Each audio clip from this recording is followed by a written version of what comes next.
Break के बाद आप सभी का स्वागत है सी न्यूज भारत में। नमस्कार, मैं हूं रत्ना। आइए रुक करते हैं न्यूज बुलेटिन की ओर। बात होगी छतरपुर की, जहां एक घर में अचानक गैस सिलेंडर फट गया, जिससे क्षेत्र में अफरा तफरी का माहौल बन गया।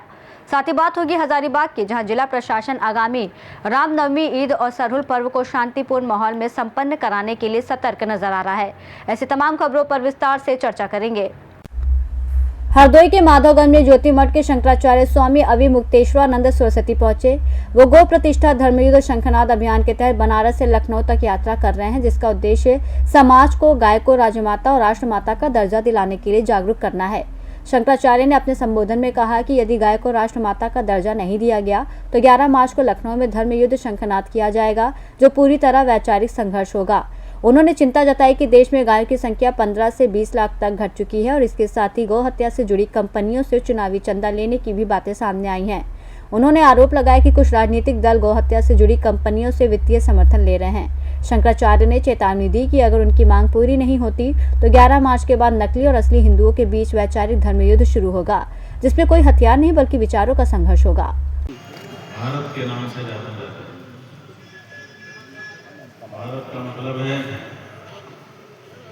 भा माने ब्रह्म विद्या, अध्यात्म विद्या।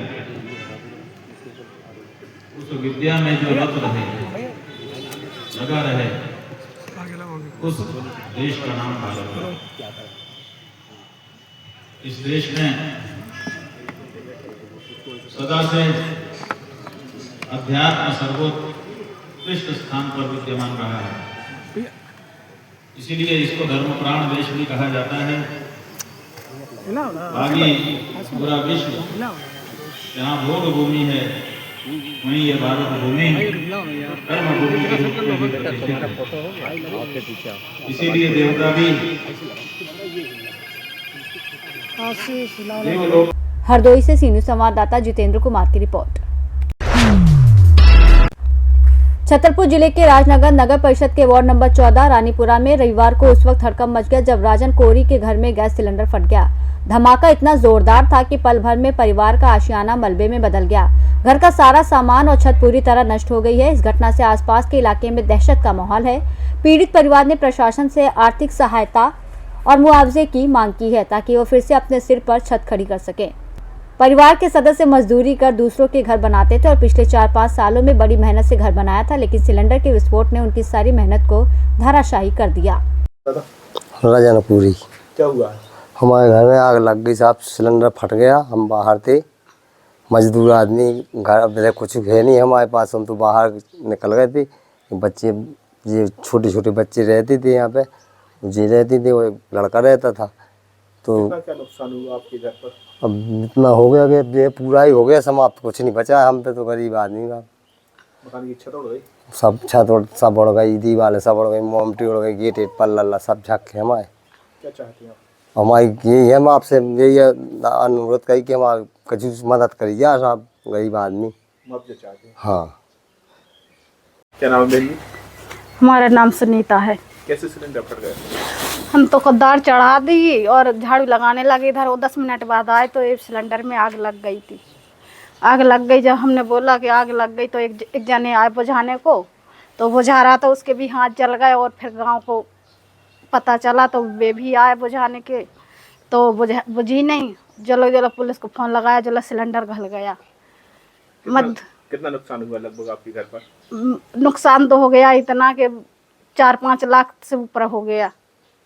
और सारे कपड़े जल गए और राशन पानी सारा जल गया है।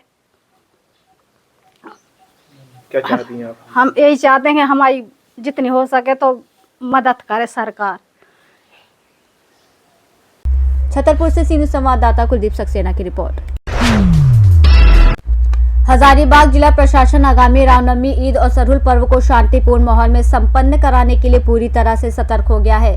पुलिस अधीक्षक अंजनी अंजन के नेतृत्व में शहर के विभिन्न क्षेत्रों में फ्लैग मार्च और मॉक ड्रिल का आयोजन किया गया, जिसमें खिरगांव और झंडा चौक जैसे संवेदनशील इलाकों में विधि व्यवस्था की तैयारियों का प्रदर्शन किया गया। प्रशासन ने माइकिंग के माध्यम से नागरिकों को दिशा निर्देश दिए और आपसी भाईचारे की अपील की। डीजे बजाने पर पूरी तरह प्रतिबंध का आदेश देते हुए उल्लंघन करने वालों के खिलाफ सख्त कार्रवाई की चेतावनी दी गई।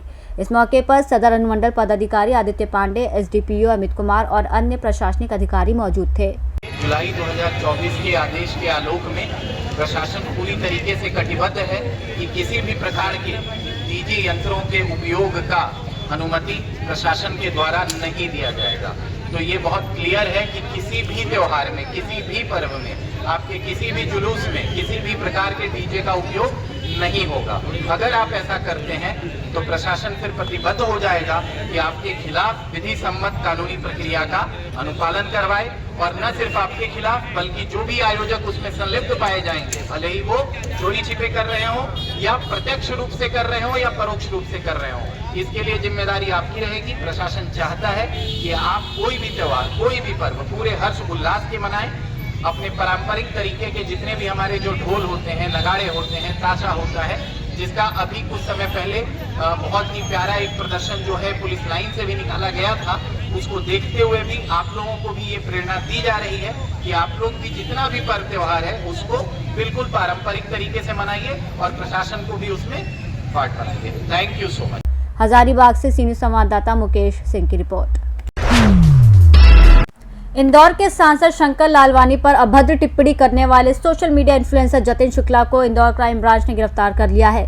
आरोपी को उत्तर प्रदेश से पकड़कर इंदौर लाया गया। पुलिस के मुताबिक जतिन शुक्ला ने सांसद के खिलाफ अभद्र भाषा का इस्तेमाल करते हुए एक वीडियो सोशल मीडिया पर पोस्ट किया, जो तेजी से वायरल हो गया था। फिलहाल क्राइम ब्रांच आरोपी से पूछताछ कर रही है और उसके सोशल मीडिया अकाउंट, वीडियो के स्रोत और अन्य गतिविधियों की जांच कर रही है। पुलिस ये भी जांच कर रही है कि वीडियो बनाने और प्रसारित करने में किसी अन्य व्यक्ति की भूमिका तो नहीं है। माननीय सांसद प्रतिनिधि के द्वारा एक कंप्लेंट रजिस्टर्ड की गई थी, जिसमें कि इनके द्वारा ये बताया गया था, जो प्रतिनिधि हैं उनके द्वारा ये बताया गया था कि एक वीडियो जो भ्रामक जानकारी के साथ ये वायरल हो रहा है, सोशल मीडिया प्लेटफॉर्म पर डाला गया इंस्टाग्राम पर। इस पर से चूंकि ऑलरेडी इसमें 163 BNSS के तहत Indore police commissioner Shri Santosh Kumar Singh sir का प्रिवेंटिव ऑर्डर ऑलरेडी जारी है, जिसमें किसी प्रकार की भ्रामक प्रचार प्रसार करना, ऑब्जेक्शनेबल कंटेंट और इस तरह का जो अफवाह फैलाना और भ्रामक प्रचार प्रसार करने को पोस्ट को डालना, उसको कमेंट करना, उसको लाइक करना, उसको शेयर करना, उसको फॉरवर्ड करना अपराध है। तो इस पर से 223 BNS के तहत FIR रजिस्टर्ड क्राइम ब्रांच में की गई थी।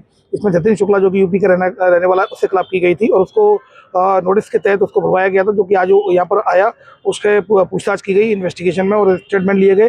साथ में उसके द्वारा जिस मोबाइल से उस रील को अपलोड किया गया था, उस मोबाइल को भी विधिवत इन्वेस्टिगेशन के दौरान जब्त कर लिया गया है। उसके द्वारा इस कृत्य के लिए माफी भी मांगी गई है। फिलहाल इन्वेस्टिगेशन जारी है। इंदौर से सीनियर संवाददाता अंकित की रिपोर्ट। पांकी प्रखंड परिसर में कृषि विभाग द्वारा भव्य कृषि मेला सह प्रदर्शनी का आयोजन किया गया, जिसका उद्देश्य किसानों को आधुनिक और उन्नत खेती की तकनीकों से अवगत कराना था। इस मेले में किसानों को कृषि विभाग द्वारा संचालित विभिन्न योजनाओं की जानकारी दी गई, ताकि वो इन योजनाओं का लाभ उठाकर अपनी आय में वृद्धि कर सके। मेले में प्रखंड के विभिन्न पंचायतों से बड़ी संख्या में किसान, जनप्रतिनिधि और कृषि विशेषज्ञ शामिल हुए और किसानों द्वारा प्रदर्शित किए गए उन्नत फसल और कृषि उत्पादों ने सभी का ध्यान आकर्षित किया। इस अवसर पर प्रखंड प्रमुख पंचम प्रसाद, जिला कृषि पदाधिकारी दीपक वर्मा, पांकी उप प्रमुख और विभिन्न पंचायतों के मुखिया, पंचायत समिति सदस्य, सांसद प्रतिनिधि और बड़ी संख्या में किसान मौजूद रहे। जिला कृषि पदाधिकारी दीपक वर्मा ने किसानों को संबोधित करते हुए कहा कि सरकार किसानों की आय बढ़ाने के लिए कई महत्वपूर्ण योजनाएं चला रही है और उन्हें इन योजनाओं का लाभ उठाकर अपनी खेती को लाभकारी बनाने की आवश्यकता है। इस आयोजन का नेतृत्व शशि रंजन ने किया और इसमें प्रखंड के किसानों ने बढ़ चढ़ कर हिस्सा लिया, जिससे किसानों के बीच नई तकनीक और उन्नत खेती के प्रति जागरूकता बढ़ी। पलामू से सीनियर संवाददाता अमित की रिपोर्ट। पन्ना में शहर की सड़कों पर बेलगाम दौड़ते ट्रैक्टर्स और यातायात नियमों का उल्लंघन करने वाले वाहन चालकों के खिलाफ पुलिस ने कड़ा अभियान चलाया। पुलिस अधीक्षक निवेदिता नायडू के निर्देशन में अतिरिक्त पुलिस अधीक्षक वंदना सिंह चौहान की देखरेख में यातायात पुलिस ने शहर के अंदर सघन चेकिंग अभियान चलाया, जिसमें 4 ट्रैक्टर ट्रॉली अवैध रूप से रेत परिवहन करते पकड़े गए। इन वाहनों को जब्त कर खनिज विभाग को रिपोर्ट भेजी गई। साथ ही 31 अन्य वाहनों के खिलाफ MV एक्ट के तहत चालान काटे गए, जिससे 22,800 रुपए का जुर्माना वसूला गया। यातायात पुलिस ने ऑटो और ई-रिक्शा चालकों को भी चेतावनी दी और भविष्य में और कड़ी कार्रवाई की धमकी दी। यातायात थाना प्रभारी नीलम लक्ष्यकार ने कहा कि शहर की सुरक्षा और सुगम यातायात हमारी प्राथमिकता है और नियमों का उल्लंघन बर्दाश्त नहीं किया जाएगा। मैंने पहले पूर्व में भी समझाइश दी है और बताया गया है कि शहर में ट्रैक्टर ट्रॉली ऐसे ना आप खड़े करें और ना ऐसे चलाएं जिससे कि कोई भी दुर्घटना होने की आशंका हो। जन सुरक्षा के लिए बहुत जरूरी है कि शहर में इस तरह के वाहनों को नहीं लगना चाहिए, जिसके लिए पूर्व में प्रशासन द्वारा भी अलग स्थान चिन्हित किया गया है। उसके बावजूद भी ये बीच रास्ते में खड़े रहते हैं, अलग अलग अपना स्थान चयनित कर लेते हैं। तो जैसे ही मुझे ये नजर आते हैं कस्बा भ्रमण दौरान देखा जाता है तो उन पर कार्रवाई की जाती है। क्या कार्रवाई की? इसके अलावा जैसे कि आज यहाँ पन्ना में सभी को पता है संडे मार्केट लगाया जाता है, तो उसमें देखा है कि मैंने कुछ गलियों में लोगों ये सब्जी विक्रेता द्वारा अपने गाड़ियों को खड़ी करके वहीं से गाड़ी को सामान विक्रय कर रहे थे, तो उन पे कार्रवाई की गई है। जिसके तहत में एक नो एंट्री में अंदर ट्रक लगा हुआ था, उस पर भी नो एंट्री की कार्रवाई की गई है। इसके अलावा पिकअप थे जो सब्जी बाजार में अंदर पाए गए हैं, तो उनको भी लाके उनका थाने में जब्त किया गया है, उन पे भी कार्रवाई की जाएगी। इसके अलावा शहर में ऐसे जो वाहन मुझे मिले जिसमें कि कुछ नाबालिग द्वारा वाहन चलाया जा रहा था, और कुछ गल्ला मंडी में बसें जो कि स्टॉप नहीं है उनका, उसके बावजूद भी समझाइश देने के बाद भी खड़ी की जा रही थी, उन पे कार्रवाई की गई है। कुछ बालू वालू के भी ये देख रहे हैं जैसा कि आप, ये 4 ट्रैक्टर ट्रॉली वेटनरी के पास पाए गए थे, इसलिए इनको थाना जब्त किया है। अग्रिम कार्रवाई हेतु सुपुर्द किया जाएगा। पन्ना से सी न्यूज़ संवाददाता रफी की रिपोर्ट। पन्ना जिले के शाहनगर थाना क्षेत्र में ग्राम पुरैना में हुई एक सनसनीखेज हत्या का मामला सामने आया है, जिसे पुलिस ने कुछ ही दिनों में सुलझा लिया। पुलिस ने 53 वर्षीय आरोपी उदय सिंह उर्फ छोटे को गिरफ्तार किया है। 21 जनवरी को प्रताप सिंह राठौर का शव पानी से भरे एक गड्ढे में मिला था, जिसके सिर पर गहरे जख्म थे। पुलिस अधीक्षक निवेदिता नायडू के निर्देशन में गठित विशेष टीम ने जांच के दौरान पाया कि मृतक और आरोपी के बीच पुरानी रंजिश थी। मृतक अक्सर आरोपी के जानवरों के बांधने के स्थान के पास शौच करता था, जिसे लेकर दोनों में विवाद था। घटना के दिन विवाद बढ़ने पर आरोपी ने कुल्हाड़ी से प्रताप सिंह की हत्या कर दी। पुलिस ने आरोपी के पास से हत्या में प्रयुक्त कुल्हाड़ी और खून से सने कपड़े बरामद कर लिए हैं। पुलिस अधीक्षक ने थाना प्रभारी परशुराम डाबर और उनकी टीम की त्वरित कार्रवाई की सराहना की है। थाना शाहनगर में ग्राम पुरैना में 21 जनवरी की घटना थी, जिसमें उसी गांव के पास एक छोटा तालाब जिसी जो जगह बनी हुई थी, वहां पर एक व्यक्ति का शव मिला था, जिसकी शनाख्तगी जो हुई थी वो मृतक के नाम से हुई थी, प्रताप सिंह राठौर के नाम पे, जिसमें मर्ग जांच की गई और बाद में उसमें अपराध कायम किया गया था। विवेचना के दौरान मुखबिर सूचना से और हमारी टीम लगातार इस पर काम कर रही थी। इसमें एक संदेही का नाम पता चला जो उसी गांव का रहने वाला था। उसे घटनास्थल के आसपास देखा गया था। जब उससे पूछताछ की गई तो उसके द्वारा जुर्म को करना उसने कबूल किया है, और घटना करने की वजह जो है जो मृतक के द्वारा उसके घर के आसपास जाके शौच या नित्य क्रिया करने से वो नाराज़ था। उसने पहले भी उसे मना किया था, जिसे मृतक के द्वारा अनसुना किया गया था। इसी बात से नाराज़ होकर उसने कुल्हाड़ी के पिछले हिस्से से जो है मृतक के शरीर पर वार किया था, जिससे उसकी मृत्यु हो गई है। इसमें हमारे पास अभी एक आरोपी जो है गिरफ्तार किया गया है, और साथ ही जो कुल्हाड़ी जिससे वार किया था उसे भी जब्त किया गया है। पन्ना से सी न्यूज़ संवाददाता रफी की रिपोर्ट। बड़नगर में बिजली विभाग की कार्यप्रणाली एक बार फिर सवालों के घेरे में आ गई है। धान मंडी रोड स्थित कांतिलाल कुमट की दुकान का बिजली कनेक्शन बिना किसी पूर्व सूचना के कटने के बाद ये मामला सामने आया। कुमट परिवार नियमित रूप से बिजली बिल का भुगतान कर रहा था, फिर भी सहायक यंत्री अजय राही ने बिना अनुमति के दुकान का कनेक्शन काट दिया और मीटर भी अपने साथ ले गए। बताया जा रहा है कि दुकान को लेकर कुमट परिवार और एक अन्य पक्ष के बीच विवाद न्यायालय में चल रहा है, और जब तक न्यायालय का निर्णय नहीं आता तब तक इस पर कोई कार्रवाई नहीं हो सकती थी। बिजली विभाग के डिविजनल इंचार्ज रजनीश यादव ने यह भी स्वीकार किया कि सहायक यंत्री अजय राही ने एक तरफा कार्रवाई की है। कुमट परिवार ने इस मामले की शिकायत बड़नगर थाने में दर्ज कराई है और न्यायालय में भी आवेदन दिया है।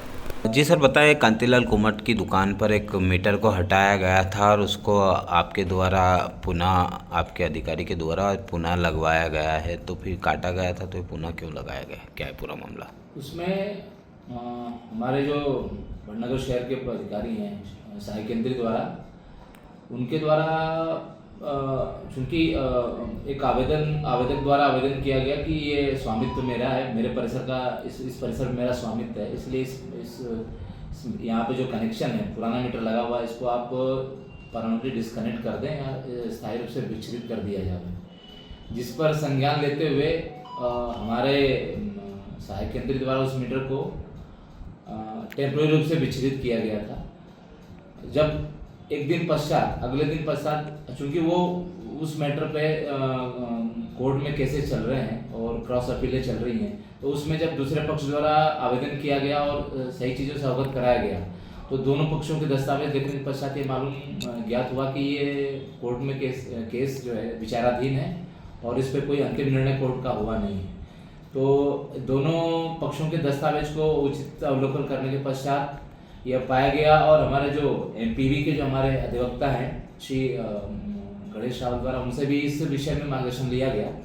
तो ये बात निकल गया है कि इसमें दोनों पक्षों के दस्तावेज उपलब्ध हैं और अभी क्रॉस अपीलें कोर्ट में चल रही हैं, कोर्ट में दस्तावेज है, पुटअप है, अभी उस पर कोई अंतिम रूप से कोई निर्णय नहीं हुआ है। तो इस चीज़ को, दस्तावेज को देखते हुए इस कनेक्शन को यथावत रखने के स्थिति में अपन पाए गए, तो हमारे जो सहायक केंद्रीय निगम के द्वारा त्रुटिवश जो मीटर निकाला गया था, कनेक्शन को अस्थायी रूप से, मतलब टेम्प्रेरी रूप से विच्छेदित किया गया था, उसको पुनः लगा दिया गया।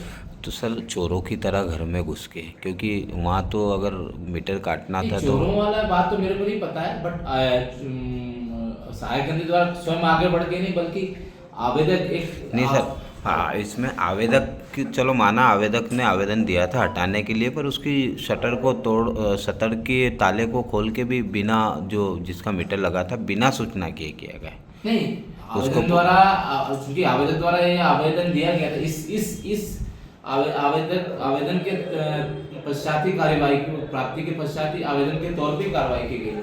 अगर हमको करना होता तो हम बिना। सर बताए, विद्युत विभाग द्वारा कांतिलाल कुमट की दुकान पर मीटर चोरों की तरह काटा गया था और वापस आज लगाया गया है, और वहीं आवेदक की आपत्ति है कि पहले प्रकरण दर्ज हो, उसके बाद मीटर लगे। इस पर आप किस प्रकार की कार्रवाई? इस संबंध में मीडिया के माध्यम से मेरी जानकारी में ये मैटर आया है, जिस संबंध में डीएमपीवी को बताया, उनके द्वारा भी इस बात की पुष्टि की गई है कि मीटर पुनः जो त्रुटिवश काट दिया गया था वो लगा दिया गया है, और इस संबंध में संबंधित यही को एससीएन भी जारी किया जा रहा है कि ये घटनाएं किस प्रकार हुई, कि मीटर कब काटा गया और किस प्रकार से लगाया गया, वो स्पष्ट करें। जी सर बताया, जो कि मीटर को काटा गया और फिर पुनः लगाया, बिल भी भरा जा रहा, और ऐसे में न्यायालय में भी प्रकरण दर्ज है और ये चीज़ की गई है, आवेदक द्वारा न्यायालय में भी प्रकरण दर्ज किया जा रहा है। इस संबंध में माननीय व्यवहार न्यायालय में भी प्रकरण प्रचलित होने की जानकारी आई है। इस संबंध में डीएमपी द्वारा उनके अभिभाषक से संपर्क कर आवश्यक कार्रवाई की जा रही है। साथ ही मीटर पुनः लगाए जाने के संबंध में भी उनके द्वारा जांच कराई जा रही है। बड़नगर से सीनियर संवाददाता विजय सोलंकी की रिपोर्ट। ईरान के supreme leader Syed Ali Khamenei की मौत के बाद फतेहपुर के ग्राम बहेरा सादात में मजलिस का आयोजन किया गया। कार्यक्रम की शुरुआत साइबर जर्नलिस्ट एसोसिएशन के प्रदेश अध्यक्ष और वरिष्ठ पत्रकार शहनशाह आब्दी ने की। प्रयागराज से मौलाना सैयद खादिम अब्बास ने मजलिस को संबोधित किया। वहीं उन्होंने बताया कि कई शहरों में विरोध प्रदर्शन, मजलिसें और शोक सभाएं आयोजित की जा रही हैं। फतेहपुर से सीनियर संवाददाता शहनशाह आब्दी की रिपोर्ट। बुलेटिन में फिलहाल इतना ही। देश और दुनिया की तमाम बड़ी खबरों के लिए आप देखते रहिए सी न्यूज़ भारत।